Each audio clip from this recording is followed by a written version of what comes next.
Hi hello నమస్తే అండి. Welcome to కోడలి వంటిల్లు. ఈరోజు కోడలి వంటింట్లో మరొక కొత్త రెసిపీతో అయితే నేను మీ ముందుకు వచ్చాను. రెసిపీ అంటే రెసిపీ కాదండి, పచ్చడి అనమాట. టమాటో పచ్చడి ఇన్స్టెంట్గా మనం ఇంట్లోనే ఎలా ప్రిపేర్ చేసుకోవాలో చూపిస్తున్నాను చూడండి.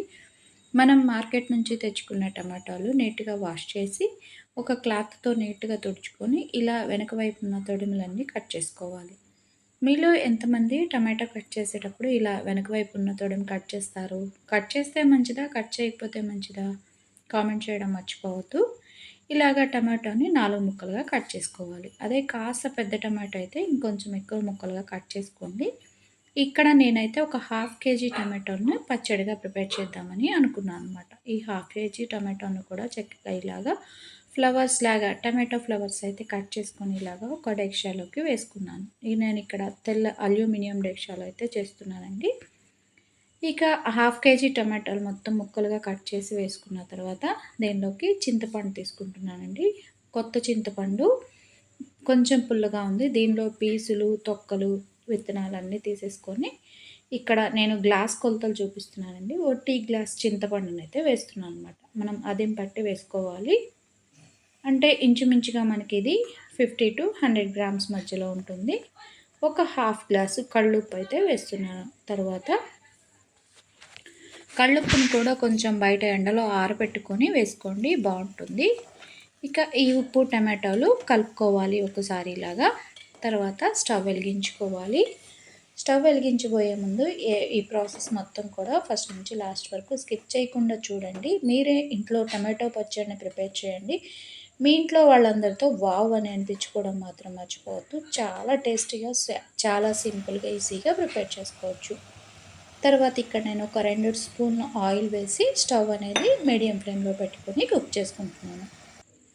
ఈ టమాటాలు మనకి ఇలాగ వాటర్ వచ్చేసి మొత్తం ఇలాగా ఎగిరిపోయే వరకు ఉడికించుకోవాలి. ఇలా ఉడికించుకున్న టమాటా పేస్టు చల్లారిపోయాక దాన్ని ఒక మిక్సీ జార్లోకి యాడ్ చేసుకుందాం. మనం వేడిగా ఉన్నప్పుడు మిక్సీ పట్టకూడదండి, చల్లగా అయిపోయాక మిక్సీ పట్టుకోవాలి. తర్వాత ఇక్కడ ఒక 3/4 గ్లాస్ కారపొడిని, ఎండుమిరపకాయల పొడిని అయితే వేస్తున్నాను. ఇది మనం మిరపకాయలు ఉట్టిగా ఆడించుకొని వేసుకున్న కారం. తర్వాత ఒక వెల్లుల్లిపాయ రెమ్మలు వేసుకోవాలి. ఇక మిక్సీ పట్టేసుకొని పక్కన ఉంచుకోవాలి. ఇప్పుడు నేను టమాటో పచ్చడిని తాలింపు పెడుతున్నాను. ఆయిల్ వేసుకోవాలి. ఒక 2 టీ గ్లాసులు ఆయిల్ వేసుకొని దానిలోకి తాలింపు గింజలు ఒక 2 స్పూన్లు వేసుకోవాలి. తర్వాత ఎండుమిరపకాయలు వేసుకొని వెల్లుల్లిపాయలు చక్కగా పొట్టు వలుచుకొని ఒక ఉల్లిపాయ 10 రెమ్మల వరకు వేసుకోవాలి. తర్వాత కరివేపాకు ఒక 2 రెమ్మలు వేసుకోవాలి. ఇక ఈ మిరపకాయలు నల్లగా అయిపోయి తాలింపు వేగే వరకు వేయించుకోవాలి. ఈ పచ్చడి అయితే మనకు ఒక 1 మంత్ వరకు స్టోర్ ఉంటుంది. ఈజీగా బయట పెట్టుకొని వాడేసుకోవచ్చు. ఇక పచ్చడి మొత్తాన్ని కూడా తాలింపులో వేసుకొని ఆయిల్ పైకి తేలే వరకు ఉడికించుకోవాలి. మనకి టమాటో పచ్చడి దోశల్లో తిన్నా, రైస్లో తిన్నా చాలా బాగుంటుంది. పప్పులో వేసుకుంటే ఇంకా అదిరిపోతుంది. ఇక మీరు కూడా ఇంట్లో ఈజీగా ఇలా టమాటో పచ్చడి పక్కా కొలతలతో ప్రిపేర్ చేసేయండి.